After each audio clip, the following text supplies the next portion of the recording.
Hello दोस्तों, welcome to ICM channel. आज हमसे डिस्कस करने वाले 3 स्टॉक के बारे में। पहला आपका होने वाला है डिक्सन टेक्नोलॉजीज, दूसरा आपका होगा IRFC और थर्ड आपका होगा टाटा स्टील। तो इस वीडियो को जरूर से अंत तक देखना, लेकिन उससे पहले इस चैनल को सब्सक्राइब कर सकते हो और इस वीडियो को लाइक कर देना यदि आपको ये वीडियो पसंद है। तो चलो फिर डिस्कस करते हैं पहले डिक्सन टेक्नोलॉजीज़ के बारे में। देखो, एक चीज़ मैं बता दूँ कि यहाँ पर डिक्सन टेक्नोलॉजीज जो बहुत ज़्यादा फिलहाल अभी आपका करेक्ट हो चुका है, लेकिन आज जो तेज़ी हुआ है ना 4.5%, उसकी वजह क्या है? वो वजह है आपका यूपी का 6.9 लाख करोड़ का बजट। ठीक है, और इसके कारण जो है ना वो यहाँ पे फिलहाल गेन देखने को मिला है। क्यों? क्योंकि यहाँ पे क्या है, पहला तो आपका इंफ्रास्ट्रक्चर, ठीक है, दूसरा आपका है डिजिटल, प्लस आपका पावर यानी कि ट्रांसमिशन बोल दो। तो यहाँ पे ऐसे ऐसे बजट पे जो है फॉलो आते हुए दिखाई दे रहा है, और उसके वजह से जो है आज के दिन जो है डिक्सन टेक्नोलॉजीज में जो है 4.5% का गेन है। देखो, यहाँ पे मैंने सिंपल तौर से मैंने आपको बता दिया जो भी यहाँ पे कवर था, क्योंकि जो आज का गेन का जो है ना मेन रीज़न आपको यही दिखने को मिल रहा था। अब यहाँ पे बात क्या आता है कि क्या ये स्टॉक अब यहाँ से आगे जाएगा? देखो, कोई भी स्टॉक यहाँ पे ख़राब तब होता है जब उसका फंडामेंटल कमज़ोर होता है। जब उसका फंडामेंटल जब आपको सही रहेगा ना, तो स्टॉक यदि करेक्ट भी आपका होगा तो फिर वो टाइम लेगा। ठीक है, ऐसा हो सकता है कि शायद जो अभी 1 साल का जो गेन होना चाहिए था वो यहाँ पे 2 साल के बाद वो गेन देखने को मिले, लेकिन वो गेन पक्का दिखाएगा। और आप जानते भी हो कि डिक्सन का जो मेन आपका जो हेडक्वार्टर है वो भी आपका यूपी में ही देखने को मिलता है, और इसके वजह से भी ज़्यादा आज के दिन जो है तेज़ी देखने को मिला है। ठीक है, बना ऐसे तो टाटा पावर में भी है, क्योंकि आपका जानते हो फिलहाल आपका अदानी पावर का थोड़ा आपको हालत ख़राब है, तो लोग जो टाटा पावर पे ही आपको फोकस कर रहे हैं, तो ये सब कारण देखने को मिलता है। लेकिन अब हमसे बात करें आपको जो डिक्सन टेक्नोलॉजीज के बारे में, तो स्टॉक का फंडामेंटल मजबूत होगा तो वो लॉन्ग टर्म में गेन करेगा। टाइम आपको ले सकता है, लेकिन आपको सब्र जो है रखना पड़ेगा। ऐसा नहीं होता कि यदि आप सोच रहे हो कि आज हम स्टॉक बाई करेंगे और कल होके यहाँ पे यदि आप 1 साल बाद 2 साल बाद यहाँ पे 200% का आपको जो रिटर्न मिल जाए, तो चांस तो है, क्योंकि देखो मार्केट है, मार्केट में कुछ भी पॉसिबल है। लेकिन हम लोग यहाँ पे जो क्या करेंगे, सब्र रखेंगे, ठीक है, और एक अच्छे कंपनी में लगातार आपको जो इन्वेस्टेड कर आप इंटरेस्ट दिखाओ और उसमें कुछ ना कुछ अमाउंट यहाँ पे इन्वेस्ट करते जाओ। अब इसका कुछ फंडामेंटल देखो जिससे आपको ये समझ में आए कि कंपनी सही है या फिर ख़राब। तो पहले चेक कर लो इस कंपनी का ROC 22% का ROC देखने को मिलता है, और आपका ROE भी जो है वो भी 21% का देखने को मिल रहा है। ठीक है, अब इसका मतलब क्या समझ रहे हो? देखो, ऐसे तो मैं एक शॉर्ट बता दूं कि कम से कम 12% से ऊपर होना चाहिए। ठीक है, कम से कम मैं बता रहा हूँ, उससे नीचे हो तो फिर तो सही नहीं है। उसके बाद फिर आपका जो 3 साल का देखना होगा कि कैसा देखने को मिल रहा है। तो देखो, यहाँ पे ROC का मतलब ये है कि कंपनी जो भी सामान बेच रही है, क्या उसका पैसा जो है, ठीक है, क्या बढ़ रहा है या फिर नहीं बढ़ रहा है। जैसे कि मान लो मैं बताता हूँ, ठीक है, सिंपल तौर से मैं आपको बता रहा हूँ। जैसे कि मान लो कंपनी ने अपने ऊपर 100 रुपये लगाए, तो वही 100 रुपये 1 साल बाद बढ़ रहा है या फिर नहीं बढ़ रहा है, तो वही चीज़ हमसे चेक करेंगे। अब यहाँ पे देखोगे तो 22% का, यानी कि कंपनी का 100 रुपये बदलकर आपका 122 रुपये हो जाता है 1 साल में, जो वाकई एक शानदार नंबर देखने को मिलता है। और साथ साथ यहाँ पे ROE भी, यानी कि आपको रिटर्न ऑन इक्विटी भी 21% का है, तो ये भी एक सही है। तो आराम से यहाँ पे आप फिलहाल होल्ड करके चलो। अब बात आपको इसका आता है सेल्स का, क्योंकि मेन तो सेल्स होता है ना। तो देखो, सेल्स में यहाँ पे कमी आई थी और इसकी वजह से स्टॉक में जो है वो करेक्ट आपको होते हुए दिखाई दिया है। लेकिन चलो, कभी ऐसा होता है कि कभी एक क्वार्टर से थोड़ा यहाँ पे जो सेल्स में फ़र्क आपका हो जाता है, लेकिन जो नेक्स्ट क्वार्टर होगा उसमें हम सबको यहाँ पे फोकस देखना होगा। ठीक है, फोकस करना होगा। उसके बाद जो हम सब यहाँ पे बाय या सेल कुछ भी कर सकते हैं। तो अभी क्या यहाँ पे आपको क्या करना है, अभी थोड़ा वेट करना है। देखो, ये जो आज जो तेज़ी हुआ है ना, जो मैंने बताया उस वजह से भी तेज़ी आपको देखने को मिल रहा होगा। तो ये एक न्यूज़ बेसिस से तेज़ी है। ठीक है, ये ग्रोथ करेगा लेकिन टाइम लेगा ना। एक तुरंत तो ऐसा नहीं है कि तुरंत ही यहाँ पे पूरा भारत ये आपको तुरंत आपका यूपी पूरा आपका यहाँ पे टैबलेट आपका हो जाएगा, यानी कि जो टैब आ जाएगा यहाँ पे टैबलेट सबको मिलेगा, या जो भी यहाँ पे समझ रहे हो, यानी कि यहाँ पे टोटल आपका यूपी आपका जो डिजिटल हो जाएगा तुरंत। तो ऐसा तो यहाँ पे तुरंत पॉसिबल है नहीं, वो टाइम लेगा। तो इसी तरह स्टॉक भी यहाँ पे धीरे धीरे टाइम ले लेके वो स्टॉक ऊपर जाएगा। लेकिन अभी जो फिलहाल जो करेंट जो आपको देखने को मिलता है सिनेरियो, उसके हिसाब से नंबर ख़राब है, और इसकी वजह से थोड़ा को वेट करना है। नेक्स्ट क्वार्टर का आपको इंतजार करना होगा कि कैसा नंबर देखने को मिलता है, उसके बाद यहाँ पे आप बाय या सेल होल्ड करो। लेकिन जिसके पास पहले से है वो आराम से होल्ड करके चलो। ठीक है, कंपनी एक शानदार कंपनी है, बस अभी थोड़ा इसका जो है टेक्निकल भी और थोड़ा आपका फंडामेंटल भी थोड़ा कमजोर देखने को मिल रहा है क्वार्टर में, और इसके वजह से भी यहाँ पे थोड़ा फर्क हो सकता है। बाकी चेक करोगे इसका टोटल एसेट, तो टोटल एसेट जो लगातार यहाँ पे क्या बढ़ते हुए दिखाई दे रहा है, नहीं दे रहा है। हाँ, तो देख सकते हो कि लगातार ही टोटल एसेट जो बढ़ते हुए दिखाई दे रहा है। तो बस देखो, यहाँ पे फंडामेंटल तो इस कंपनी का सही है, आराम से निश्चिंत रहो, होल्ड करके चलो। बाकी जो भी डाउट है आप कमेंट में ज़रूर से पूछ सकते हो। और देखो, मेरा यहाँ पे बस सलाह होगा, ठीक है, बाकी डिसीजन आप ही को लेना है कि क्या स्टॉक को बाई करना चाहिए या नहीं करना चाहिए। तो चलो नेक्स्ट स्टॉक के बारे में डिस्कस करते हैं। तो हम सब बात करते हैं IRFC के बारे में।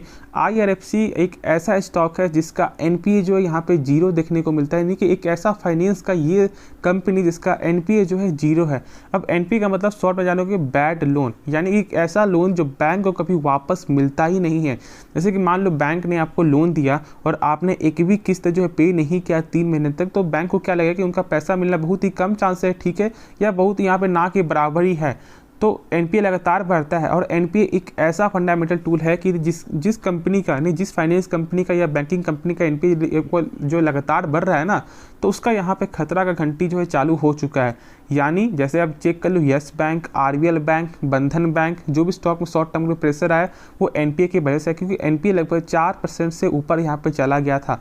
तो RBI के अनुसार कम से कम 3% होना चाहिए, सॉरी कम से कम 3%, सॉरी ज़्यादा से मैक्सिमम 3%, सॉरी मैक्सिमम 3% होना चाहिए, उससे कम जितना हो उतना अच्छा है। तो यहाँ पे क्या है, इसका 0 देखने को मिलता है। और अब जान भी रहे हो कि जो भी फाइनेंस का काम करेगी वो IRFC करेगी, यानी यदि IRCTC से यदि मान लो वंदे भारत भी यहाँ पे आएंगे ना, जानते हो कि 400 वंदे भारत का यहाँ पे प्लान भी बन रहा है, तो सारा जो फाइनेंस है वो यहाँ पे IRFC के द्वारा होगा। और जो स्टॉक में प्राइस जो है ना, ये लॉन्ग टर्म में कुछ भी हो सकता है, प्राइस ये इतना ज़्यादा गेन भी हो सकता है। अब जानते हो कि अब बहुत लंबे समय से एक ही प्राइस चलते हुए दिखाई दे रहा था, बहुत से लोग यहाँ पे बोर हो चुके थे।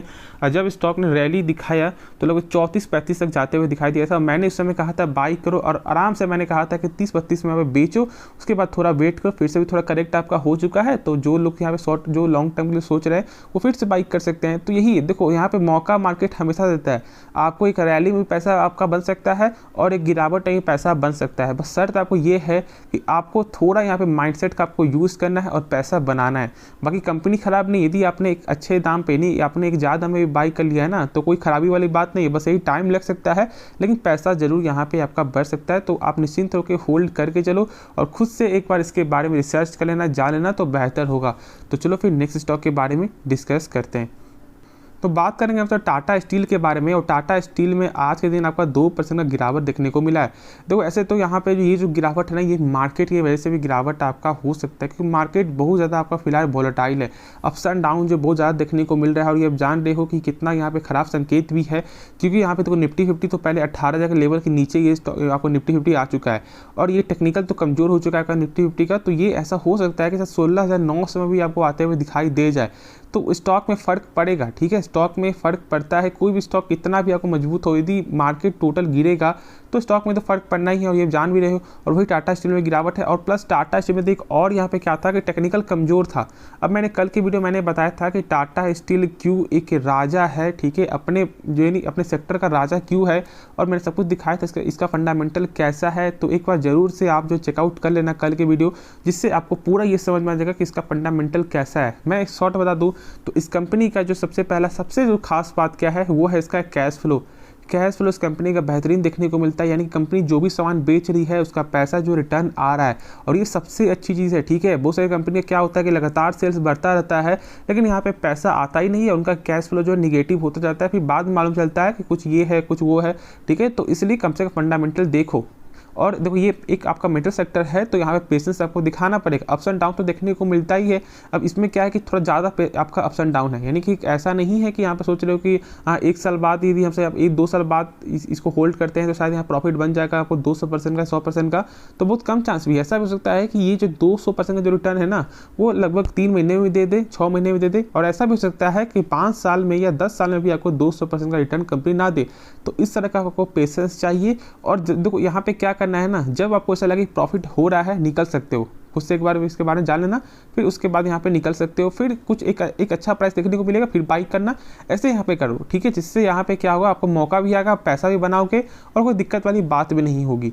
तो शायद आपको ये समझ में आ रहा होगा। प्लस साथ साथ जानते हो टाटा स्टील जो है आपको 5% से ज़्यादा का ऑलमोस्ट आपको जो डिविडेंड भी पे करती है, तो फिर यहाँ पे पैसा भी तो मिल रहा है। यदि आपका लॉस भी हो रहा है तो कुछ ना कुछ पैसा आ रहा है। अब जानते हो कि हमसे माइंडसेट क्या है कि मान लो यदि हमसे कोई स्टॉक में पैसा फंसा हुआ है और यदि उससे कुछ भी पैसा नहीं आ रहा है ना, तो हम सबका तो माइंडसेट यहाँ पे ख़राब होता ही है, माइंड पूरा ख़राब होता है। तो यदि कुछ भी पैसा आता है तो हम सब ऐसा सोचते हैं कि चलो ठीक है कुछ तो पैसा आ रहा है ना, तो वही चीज़ है। और यहाँ पे डिविडेंड भी आपको मिलेगा, तो जिसने भी एक हाई प्राइस से बाई किया हुआ है तो आपको होल्ड करके चलो। और ऐसे भी मैंने दिखाया कल के वीडियो में कि कंपनी क्यों शानदार कंपनी है, एक बार जरूर से चेकआउट कर लेना। जो टाटा स्टील से मोहब्बत करते हैं उनको एक बार एक सच्चा मोहब्बत आपको फिर से हो जाएगा और आप होल्ड करके चलोगे, ठीक है। क्योंकि देखो पेशेंस तभी आएगा जब कंपनी के बारे में पूरा आपको नॉलेज होगा।